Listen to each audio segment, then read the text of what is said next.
few years ago, I stumbled upon a game by a little indie group called Logic Artists. It was called Expeditions Conquistador, wherein you played as a Spanish conquistador sent to 15th century Central America. Along with you was your Hermandad, a group of your most trusted supporters.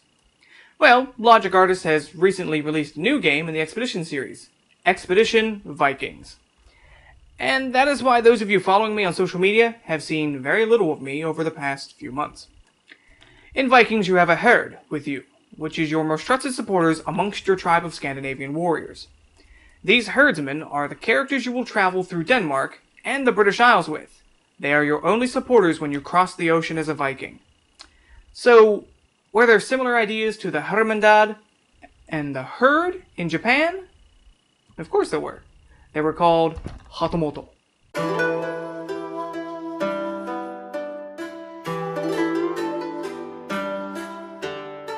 Hatamoto literally means under the banner, denoting someone who would be nearby you in a military camp, i.e. someone under your banner.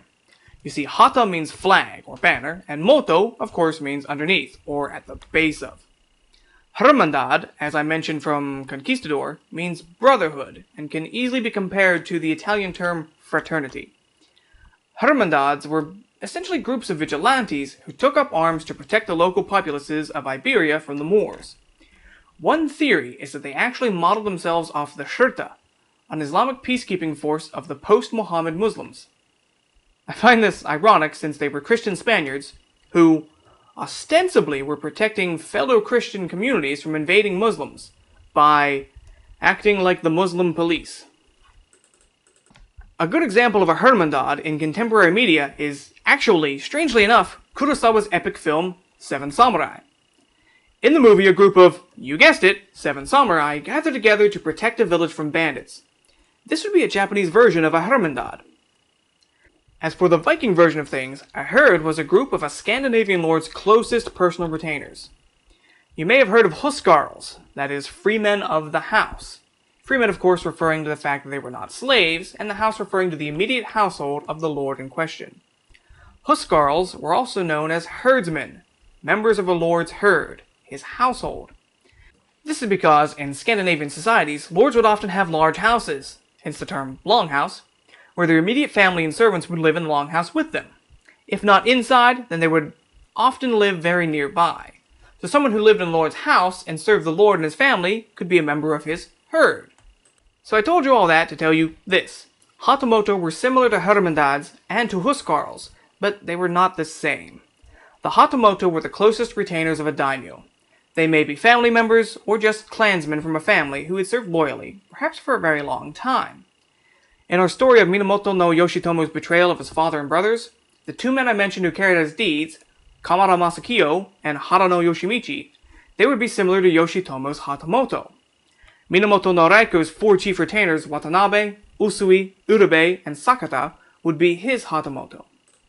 Of course, in the times of both Yoshitomo and Raiko, they wouldn't have been called Hatamoto. They would have been Gokenin, housemen, stemming from Goke, which means house, and Nin, which means person. Ah, see the similarities between the Gokenin and the herdsmen? Now, one thing to note is that there was another similar term, Kainin. Kainin were retainers, particularly indentured servants of a household, who were in a classification above slaves. Sometimes the honorific prefix go was attached to the word Kainin, turning it into Go-Kenin, which basically meant prestigious houseman, or prestigious slave. At times, these two versions of Go-Kenin were apparently used somewhat interchangeably. But once you start getting into the later Heian periods and into the Sengoku, the Go-Kenin version really doesn't apply to the type of people who eventually evolved into the Hatamoto. Most Hatamoto were free men of samurai status, or even daimyo in their own right, not indentured servants of a prestigious house. Now, technically speaking, the Gokenin were the retainers who served the Kamakura and Muromachi shoguns directly. The Gokenin acted on the authority of the shoguns and could collect taxes, gather and field an army, and spend on public works as they saw fit, in the shogun's name, and on what was theoretically the shogunate's lands. So eventually, the Gokenin gave way to the Hatamoto, the closest retainers of a daimyo, any daimyo.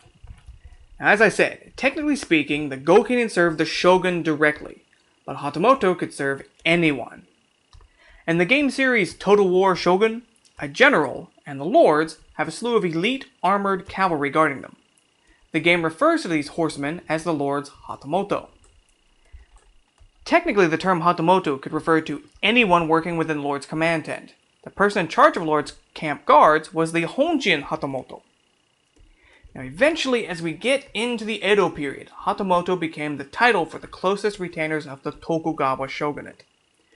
The Tokugawa Hatamoto were mostly the retainer families who had served Tokugawa Ieyasu and the Matsudaira clan before that, when he was in Mikawa, and stayed with him when he moved to the Kanto region.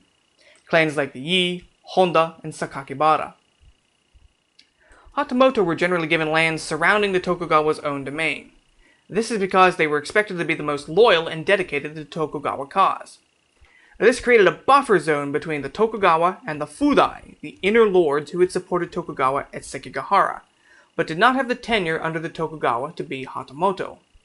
Clans such as the Maeda, Kuroda, and Hosokawa.